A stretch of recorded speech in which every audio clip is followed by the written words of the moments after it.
à tous, on se retrouve pour une nouvelle vidéo. Aujourd'hui je vais vous montrer où et comment je range mes leurres. Voilà où je stocke mes leurres. Donc je vais vous montrer un petit peu comment je fais. Voilà. Donc en fin de compte je les ai rangés par catégorie. Donc le premier tiroir ça va être les leurres dures. Donc on va retrouver ici les swimbaits. On va retrouver ici les leurres de surface, whooper, plooper, etc. Les crankbaits, etc. Dans le deuxième tiroir, on va dire ce sont ma catégorie big bait, donc c'est mes plus gros leurres, avec ici des leurres faits maison. Donc je reparlerai dans une autre vidéo, hein, tout ça c'est des leurres qui sont faits maison. J'ai un tiroir avec des leurres taille moyenne, donc encore une fois qui sont rangés par catégorie, avec aussi pareil des leurres que j'ai coulées moi-même. Voilà, différentes catégories. On va avoir ensuite un tiroir avec les leurres plus petits. Alors j'entends bien ici, je n'ai que mes leurres à brocher, puisque j'ai encore un meuble particulier pour les perches et la truite. Ici, on va retrouver les cuillères, tout ce qui est jerkbait aussi. Ici, on va retrouver du qu'est-ce qu'on a ici, du spinner. Voilà, on a de la cuillère tournante, de la cuillère ondulante, les frogs aussi qui sont là. Voilà. Et j'ai encore une boîte en fait où je mets les leurres souples, les pochettes de leurres souples d'avance. Donc voici la fameuse boîte en question.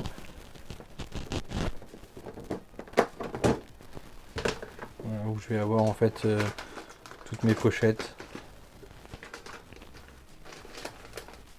de leurres d'avance. Voilà.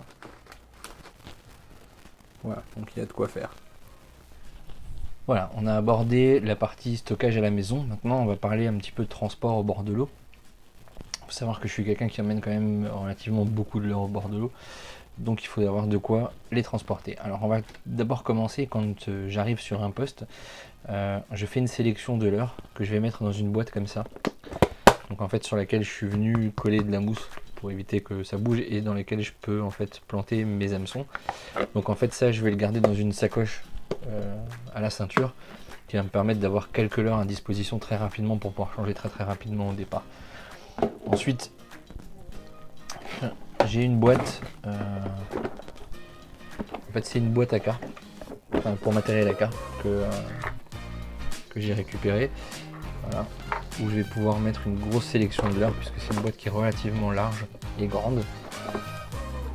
J'ai également pour voilà, parce que c'est vrai que le transport de leurres assez grand comme celui-ci, comme mes leurres fait maison, bah c'est assez compliqué en général de trouver des boîtes.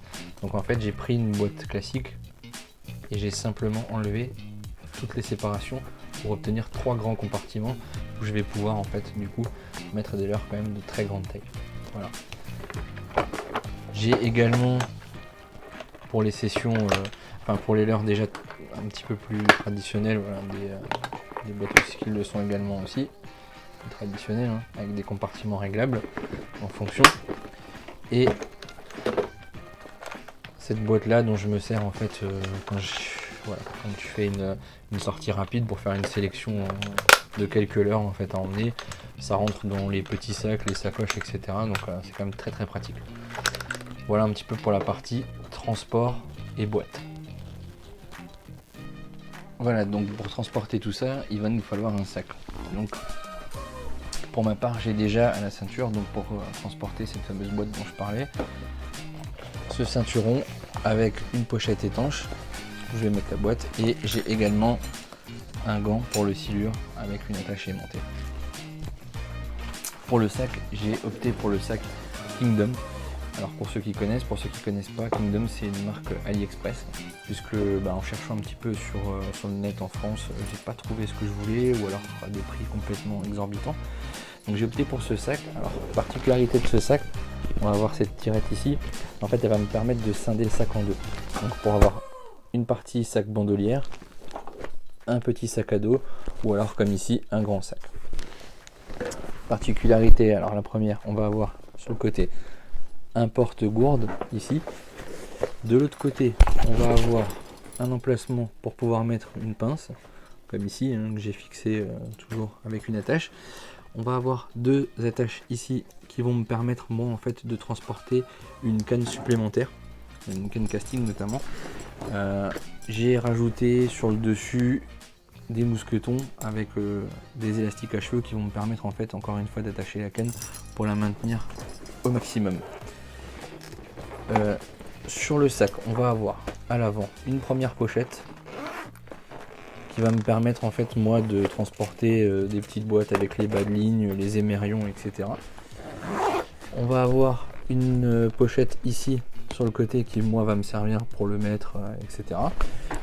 On va avoir une pochette à l'avant qui va me permettre moi de transporter quelques pochettes de leurre, ma carte de pêche, un bâillon, une paire de ciseaux, voilà.